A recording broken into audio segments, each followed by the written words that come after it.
like that all the time, actually. What's that? Yeah, well, that's okay.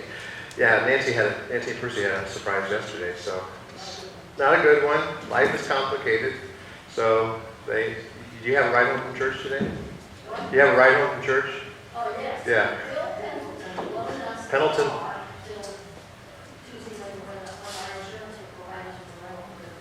Somebody hit my car. When I was driving down Lexington Avenue, somebody pulled out of a parking lot and crashed into the front right corner of the passenger side. Nobody was hurt. My car.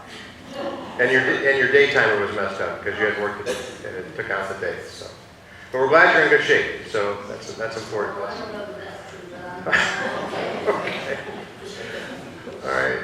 Well, we're glad you're here this morning. I hope you're glad. We're going to finish up this series on friending. And it's been interesting over the last, even this week, having some conversations with folks as we've tried to unpack that.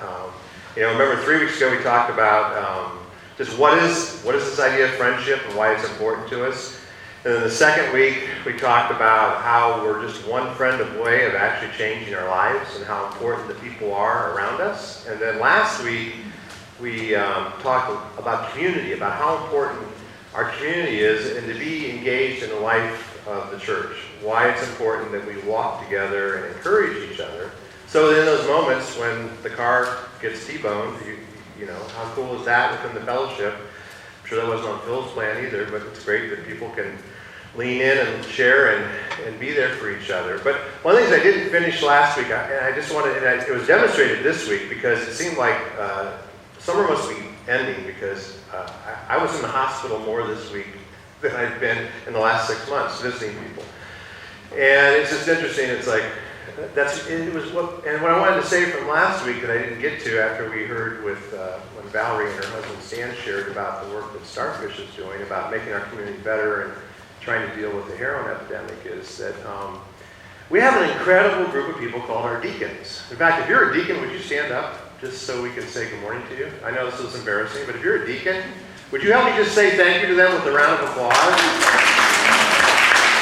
Because it's interesting that when you're a pastor even of a small church, I mean, trying to make it all work, and what brings joy to my heart is that the community that we have here of believers together, that there is this level of leadership called deacons, and most of the time I'm the second or third or fourth person to find out because the deacon already knows. And I think because each of you have a deacon that's sort of to be responsible for you and just make sure that things are going okay. And I just think that's amazing because I'm happy to get to the hospital, but it brings joy to my heart when I know that I wasn't the first one, and how important that is because when you're in the hospital, for whatever reason, you want that kind of encouragement.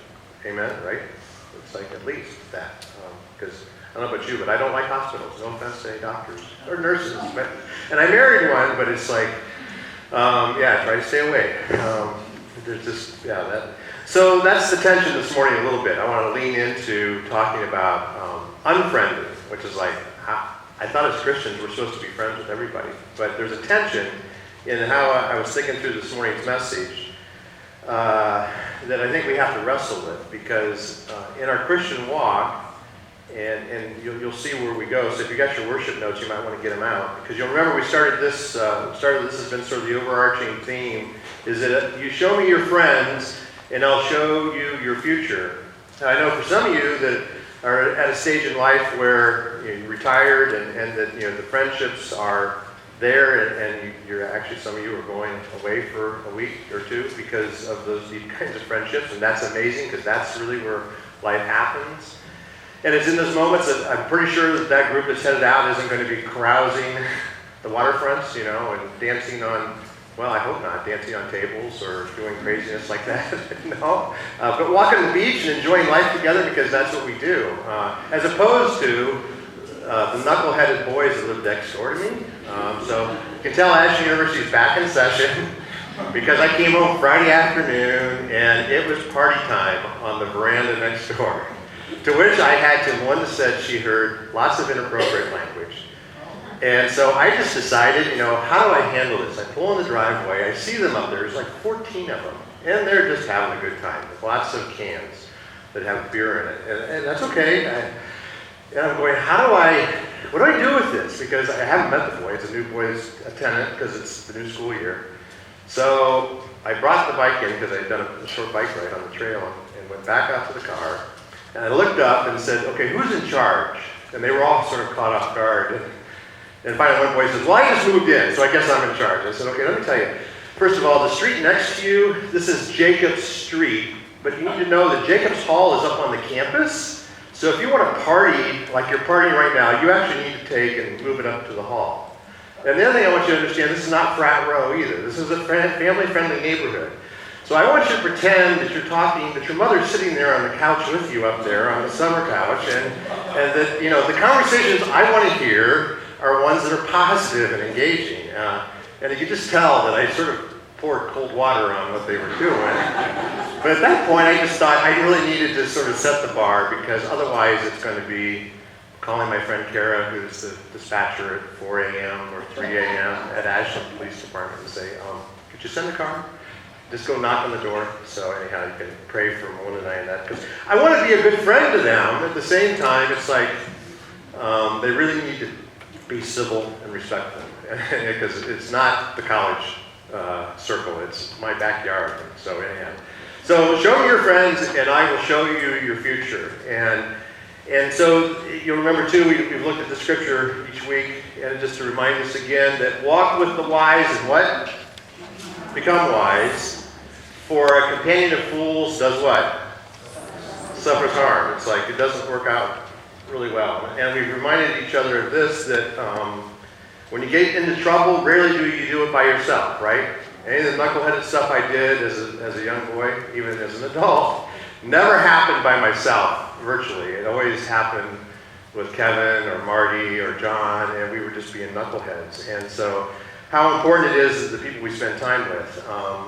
And this scripture too, I mean, Proverbs, we're going to see a few more verses from it this morning, but this one is there in your handout. The righteous choose their friends carefully, but the way of the wicked does what? Leads them astray. And so how important it is the people we spend time with. How important it is that we're intentional with that. How important it is, as I've walked with students, and I'm sure you've seen with your own, if you're a parent or a grandparent, you've seen with your own families, that those people that we choose to hang out with have a huge impact on who we are. Because, like I said earlier, rarely did I ever get into trouble by myself. It's the way of the wicked leads us astray. And so we want to just unpack that. And it's interesting that with friends, we tend to, we meet them by chance for the most part. My friend Jeff Hardy is here this morning. Jeff's a bike riding friend, and that's how we met. And yet our relationship, like tomorrow we're going to do a bike ride for Young Life along with some other folks, suffer through 62 miles maybe from Ashland to Lucas and back. But we deepen our friendships by choice. And that's the piece that we need to all understand. And that's why it's about intentionality. It's about us being engaged together. And so as we think about that, the phrase for this morning is this. It's impossible to live the right life when you have the wrong friends. It's impossible to live the right life when you have the wrong friends.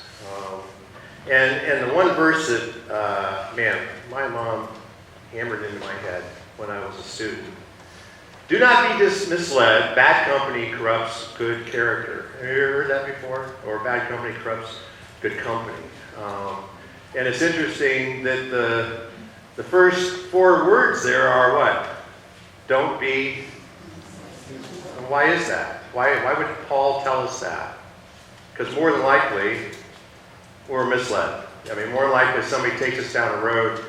And that was even why the conversation last week with Valerie and Stan about the Starfish Project is that, and just even this week, if you read the news journal or just watched the news again, it was just extraordinary. They actually are posting some videos to follow the story on their Facebook page, and they had the video with the 2 jailers that were in the jail the night the 5 women overdosed. And it was just extraordinary because the one woman, it was actually her first night by herself in the jail to be on duty that night. And about 11:10, she said, one of the prisoners called her and said, hey, I got to tell you something's going down.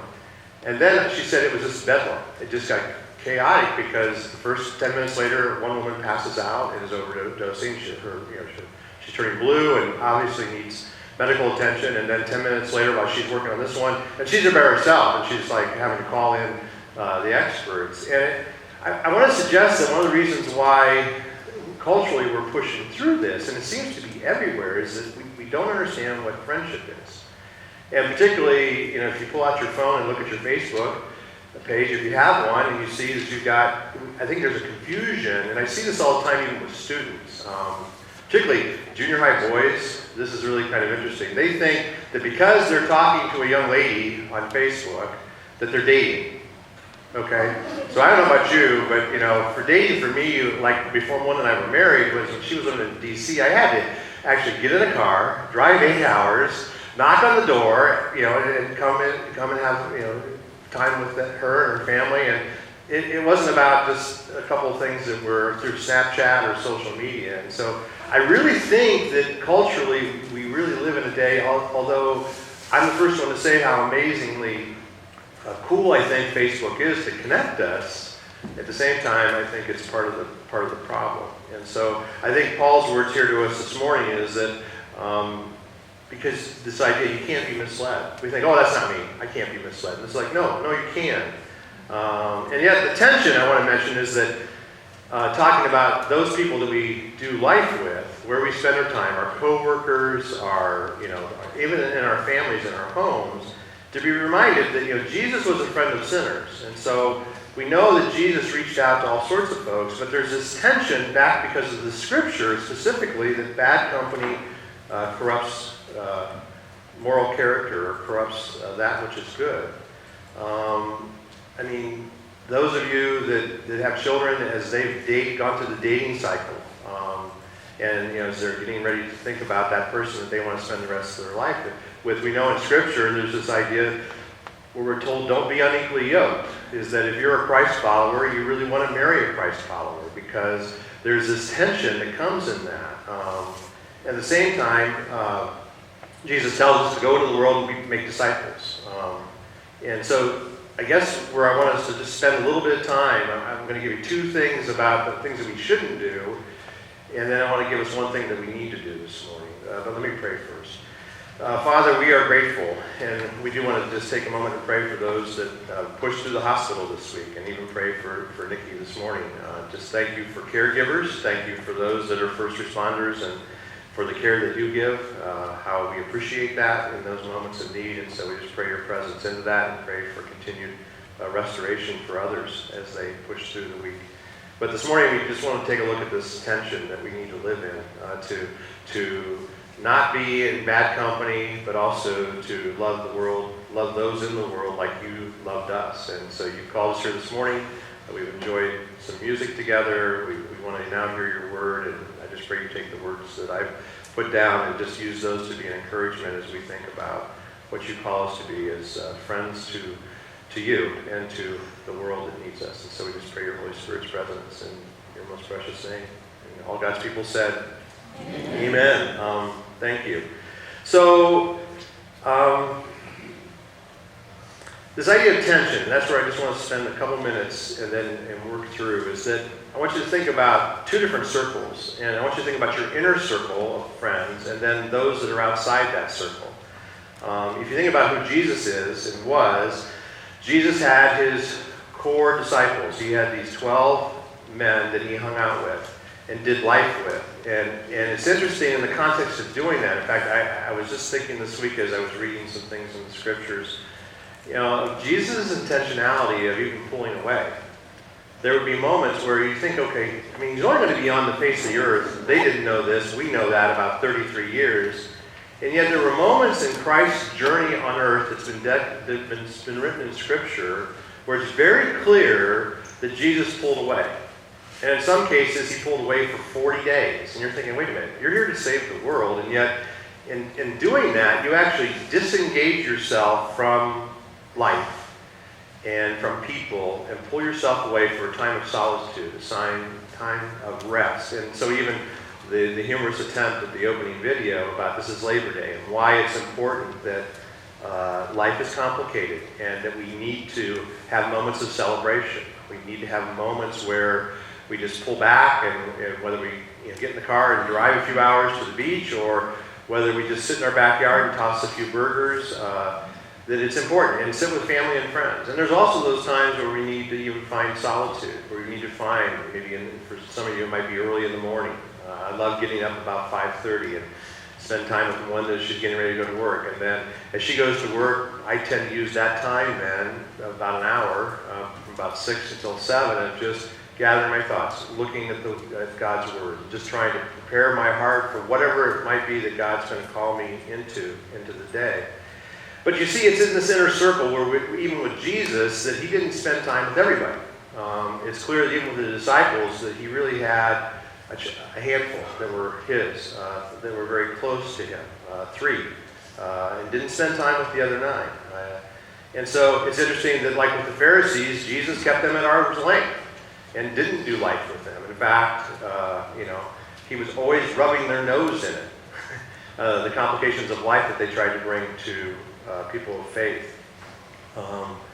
And so, our friends, therefore, I want us to see this, they impact us. If I'm hanging out with guys that knock off banks and do organized crime, or run a meth lab, that's probably going to be a negative influence. Whereas one could argue that riding your bike 62 miles on a Labor Day is maybe a negative influence, but there's actually a moment where there's joy in that. I find, as I watched I was sharing with Jeff earlier, that I finally feel like I'm back in shape, and so I feel like when I did the bike trail on Friday, I was hitting some things in my little app that I use. It said, yeah, you've done it. Second fastest time, third fastest time. And it's not so much the time, but it's just this idea of actually feeling as though I'm leaning into making myself healthy, and I think I am. But I want to just unpack a couple more things for us. So 2 things that I don't want to let my friends do. And so the first one is this, if you're taking notes, is distract me from God's plan. That we've got to be careful that when we're in a relationship that with others, that whatever that relationship is leaning in towards, that it's actually helping us in our relationship with God. It's interesting here, the story from Matthew. Jesus turned and said to Peter, "Get behind me, Satan. You are a stumbling block to me. You do not have in mind the things of God, but the things of men." Now, I think if you want to get somebody's attention, you just tell them they're Satan, right? I mean, that's like crazy. But it's clear that Jesus knew he had a mission, and he was sharing with his disciples he was going to be on mission, and yet it's clear that Peter didn't understand it because Peter wanted his presence with him in friendship, and it's like, no, you can't distract me from what God's called me to be and do. Same thing happens, I think, in all of our lives, that there are people who tend to talk us out of going to church on a regular basis. Because it's easier to stay home. It's easier to do other things. I'll be honest, one that I swung through Starbucks this morning on the way here, and it was incredible to me that I've never seen a line around Starbucks. It was like the drive-thru was all the way down, almost to around the front of the building. It's like, where's everybody going? I hope they're all going to church like I am, because I'm going to be there. But it was just interesting that it just, or soccer, or, and I'm not pointing out soccer, but sports, that this idea that there's so many things that take to distracting us about being engaged in the kingdom and being engaged in the building here. Football starting back up, and all that's being required out of, and then we don't have to drive very far to see, the people who are out doing those kinds of things, as opposed to coming together. And I hope that you see that your time here on Sunday morning, when we gather as the church, as God's people, that you take this as a time to be encouraged. Part of the reason why even leaning through this series on Unfriending is this idea of how important it is that we have each other's backs. Especially when you think about, and I know this because of having been in the hospital this week. The joy in the midst of the tension of like, I don't want to be in the hospital, as I talk to folks. At the same time, the joy of knowing that there's a community of believers through our deacons and myself and others that are extension of the church who show up. And it was even interesting on Sunday, I stopped in to see a friend who was not really involved in the church anywhere. And I could tell in that, because this person was going to go through some procedures on leaning into the week, I could tell that they were genuinely blessed by the fact. However, I found out, and I told them I've got good intel people out there, so it was, somebody let me know what a blessing it was to them. And that's the whole point, because they were looking at going through some stuff with their heart, and that's like, if you don't know, you want to know. And so the idea, when I offered to pray with them, it was like, whoa, yes, please do. Because we in those moments, we want to know whatever we're pushing through, that we have people around us. And so that's why having healthy relationships is really, really important. The other second part of this is that we don't want our friends, we want to make sure our friends don't continually tempt us to sin.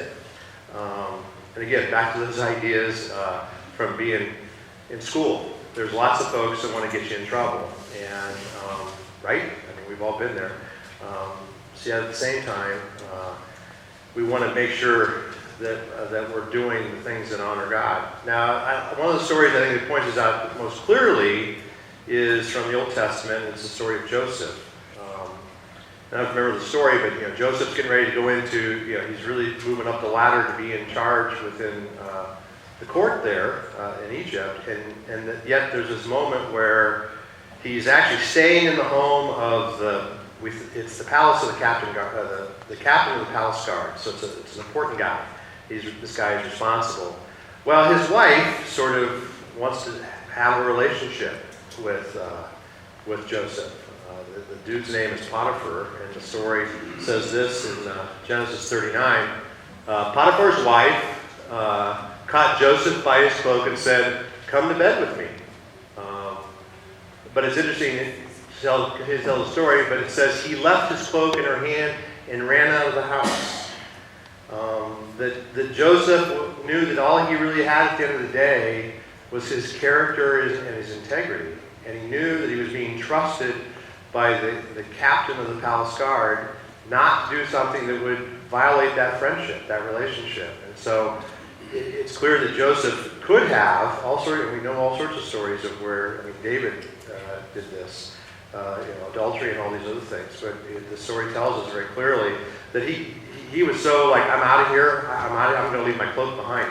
She can hang on to it, but I'm going to run down the road and be gone, because I don't want to be caught in this circumstance. So, how does that apply to us today in terms of friendship? Well, the idea, some of us know people that just love to gossip. And how in those moments when that gossiping takes place, that's where we sort of go south. And so it's in those moments that we have to say, okay, that's the tension. I'm not going to spend time with those kinds of people. I'm going to spend time with people who are going to talk in a way that's encouraging. Hanging out with, this goes to the guys in particular, there's the way men talk about women sometimes. That sometimes we have to say, you know what, that's just inappropriate, and I'm going to move in a different direction. And even the idea of this larger problem we have with addiction in our communities, this idea that this partying mentality, that we need to move away from that.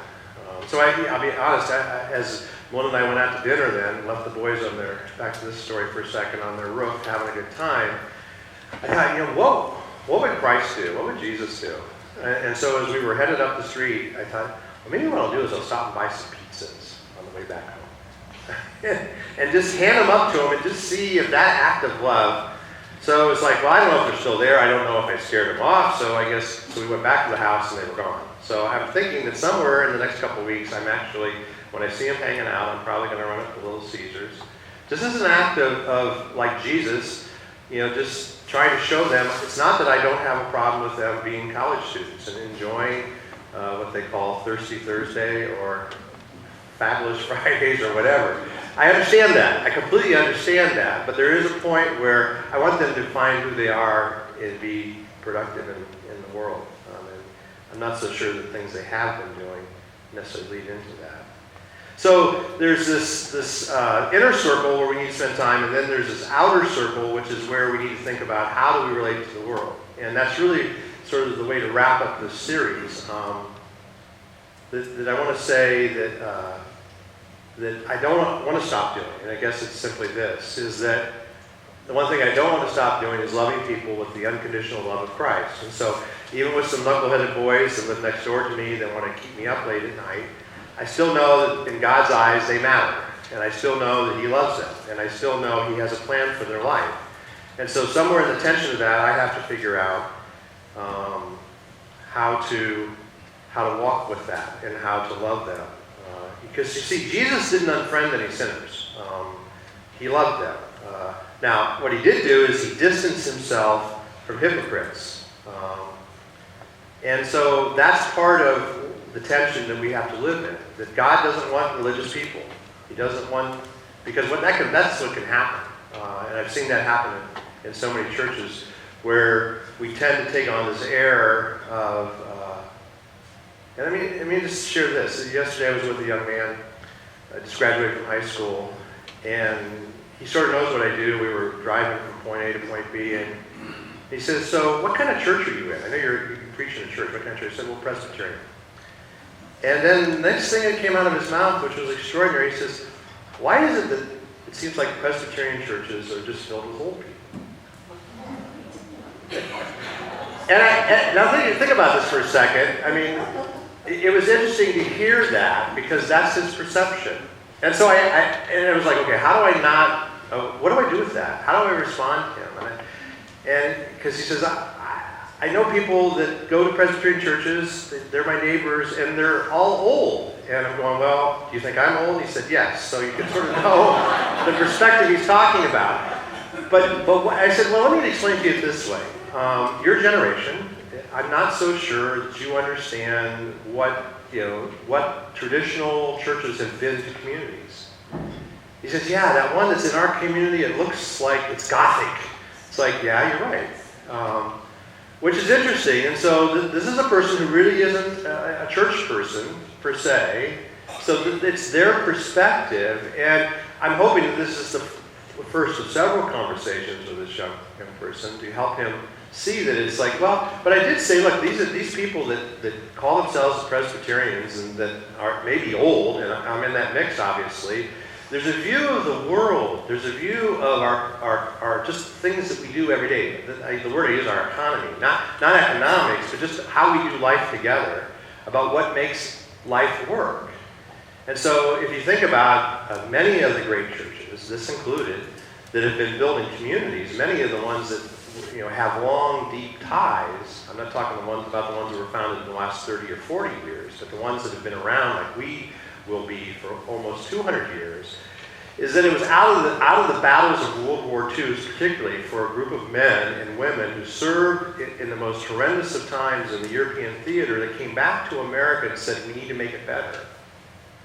And so it's just interesting what that means. And yet at the same time, we have a whole generation, 2, possibly 3, like this young person I'm spending time with. He's like, he doesn't quite understand it. And that's our responsibility to think about. And so that's why one of the things I valued about this place called Linden Road, since the first day I pulled into the parking lot, although I got to be honest, I couldn't figure out which door to come in to have my interview, because Marty actually told me you got to come in the door on the back that goes downstairs. And so I came in the door on the back, which is the one all the way in the far corner that goes downstairs to near the stage in the basement. It's like, okay, that's the wrong door. And I could tell when I walked down the steps, there were leaves and twigs. It's like, I don't think this is how they want me to come in the building. And then so I walked up the steps. It's like, okay, this is not a good experience because that door's locked too, and I've got about 3 minutes before this conversation I'm supposed to have with the PNC, and then the next thing you know, it's like I finally walked around and I went, oh, this door. Came in, down the steps, met Nikki, and then, well, the rest is sort of details. But you see, it's in those moments that we have to think about it. So that's really why, because it comes down to this. It comes down to this idea of really why friendship is important, because it's simply this. And we've talked about this scripture, and this is where I'm going to end. Is this idea that Jesus came and said simply this, a new command I give you, love one another as I have loved you, so that you must love one another. By this, everyone will know that you are my disciples, what? If you love one another. And it's not about, if you think about this too, it's not about some set of rules, because when we read the New Testament and we see the men and women that Jesus engaged with, Many of them didn't know the story. Many of them, for the first time, their interaction with Jesus, one of my favorite stories is the one with the blind man. I mean, it's an incredible story because in the midst of that, Jesus, think about this, he leans down in the dirt. This dude has been blind since birth. Jesus grabs up a handful of dirt, spits into it, mixes it up in mud, and then pushes it in the blind man's eyes. I mean, who does that? I mean, can you imagine? I mean, now and today we walk around with our germ hand cleaner, and anytime we shake hands, immediately after we've had a conversation with somebody, we're making sure we're germ free. And I get that, but it's just interesting. And what happens is that this guy's poor life gets turned upside down, and there's a moment where he's ostracized by his family, and Jesus knew all this, and yet the guy finally, when they bring him in and say, well, okay, what really happened here? And he's like, did he heal you? And the guy simply says, according to the scriptures, I don't know. This much I do know, is that once I was blind and now I can see. And that it began a faith journey for this blind man. And that's really the thing that we get invited into as God's people. Now, the way we show love may not be easy. And it may be that we have to have hard conversations. And we may have to say to our friend that likes to do gossip, or the guy that likes to talk about the women in the wrong sort of way, we may have to draw a line there. At the same time, we're called to be and do simply to love one another and to be present with each other. And so it's in that I want us to go forward through your Labor Day weekend and think about how do we love people with the unconditional love of Christ. That's the one thing that we've got to continue to do and continue to ask ourselves, and even in a relevant way, like with my young friend who's trying to understand life in a new way. As a young graduate, it's just like, okay, what does tomorrow offer me? And how do I bring perspective to that? So I pray that will be an encouragement to you. As our response this morning, I want to use a song we've sung a couple times by the Gettys. It's called Facing a Task Unfinished. Because it's clear that there's still, I picked up the news journal this morning and it's just got more stories about this heroin epidemic. There's still much that needs to be done. And there's much that Christ is calling from us individually. And so with that, as you feel led, please sing along.